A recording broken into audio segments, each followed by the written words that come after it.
Hello, third graders. Today we are starting our second module. We're going to be going over time and measurements. So this week we're just going to be learning about telling time on a clock and writing time on a clock. So the first thing I did was go over, I want you to grab a notebook and a pencil at home. And I wrote the date because it's October 19th and my name at the top. And I'd like you to do the same. And then over here, you can pause real quick and write out the numbers. I just wrote out the number and then how we're going to spell it because we're going to work with spelling our times as well. So here, 1, 2, 3, 4, 5, 6, 7, 8, 9, 10, 11, 12. And then when we're reading a clock, we don't go more than 12. So we're going to stop at right here. So now let's go over clocks and reading a clock. So if I have the time right here, 12, this is my hours. Anything on the left of the two dots is our hours. And anything on the right of the dots is our minutes. So we have our hours and minutes. So when I'm reading this, when it ends in 00, and we're just going to go over simple ones today, I'm going to end it in 12 o'clock. I wouldn't say 12:00, I'd say 12 o'clock. So how that would look if I wrote it out, I'm going to write my 12. O apostrophe clock. So this shows my 12 o'clock. So now if I'm going to go with this time,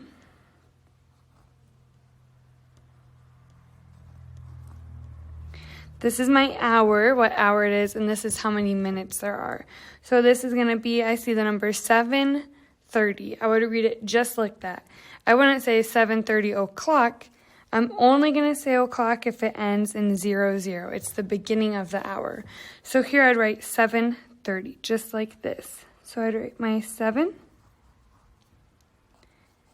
and 30. All right, so let's go over a few more.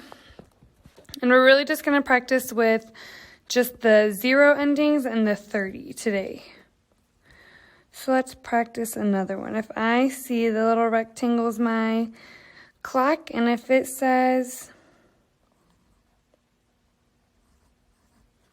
6:00, I would say it is 6 o'clock. If I saw this, I'd say, oh, it's 6 o'clock in the evening.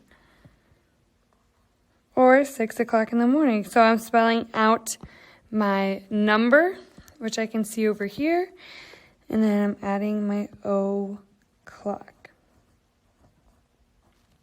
So that would be a digital clock that we could see on the devices that you're doing your homework. The clock usually, the time looks like this. On a phone it looks like this. But sometimes in the classroom especially, we're going to see a clock that is a circle.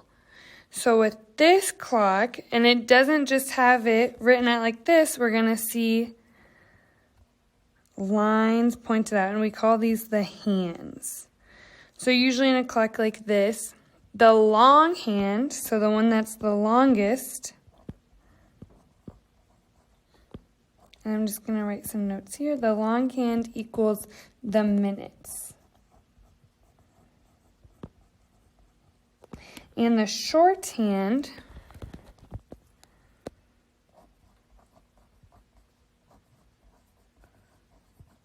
equals the hours. So we're going to go through this piece of paper right here and work with this. So when we see this, so we see the 12, the 1, 2, 3, 4, 5, 6, 7, 8, 9, 10, 11, 12. This is going to be our hours. These represent our hours, and these represent our minutes. So there are 1 hour equals 60 minutes.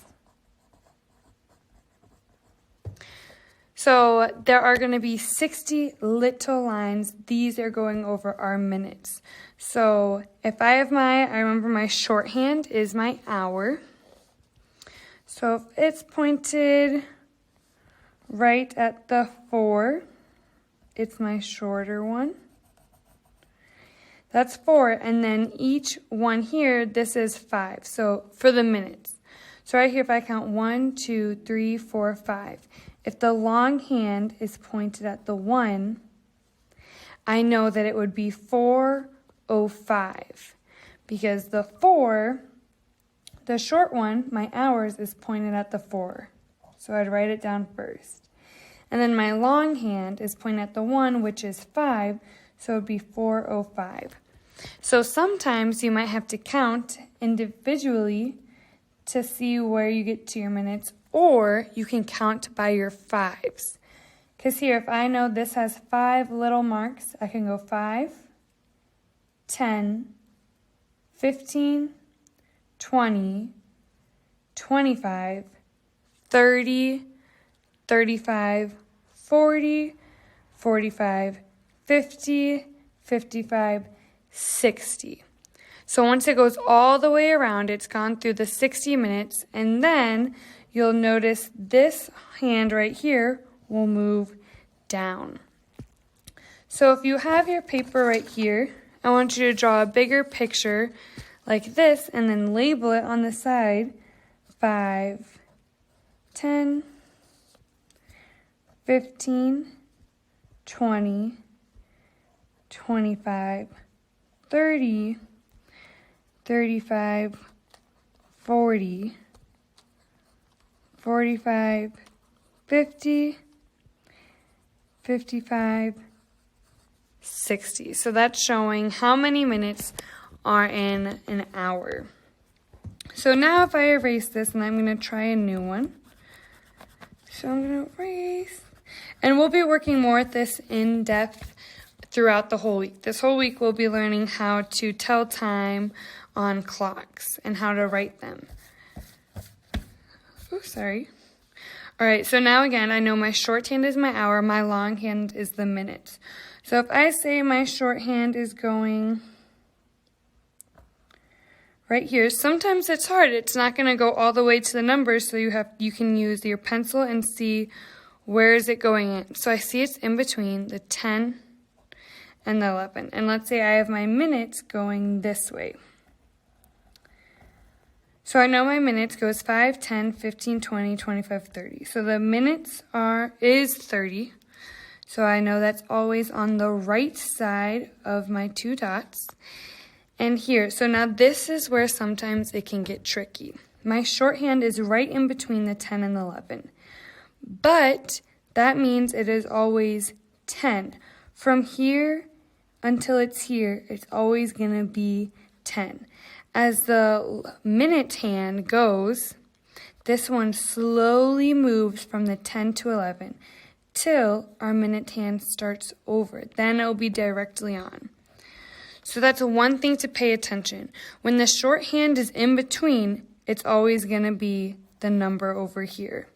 So if the shorthand was right here, it would be 9 o'clock with the minutes. And we'll go over this again tomorrow a little more in depth. Today we're going to be doing just an IXL standard. We're just going to be focusing on reading a clock with like this and like this, using the 6 o'clock and the 30 minutes. And so for our last one that we'll go over real quick as well is when we see this. If I have my hour, my short hour hand, going straight up, and my long hour hand going straight up, it's at the 0 minutes, so this would also be 0, 60, 0, that's where it changes. So it would be 0, 0 minutes, and what time? 12. Because my shorthand is also pointing at the 12. So when the minute hand is pointing straight up, it's going to be o'clock. So then I would say this is 12 clock. All right, and you can find your standard on Edmodo, and thank you and have a good rest of your day.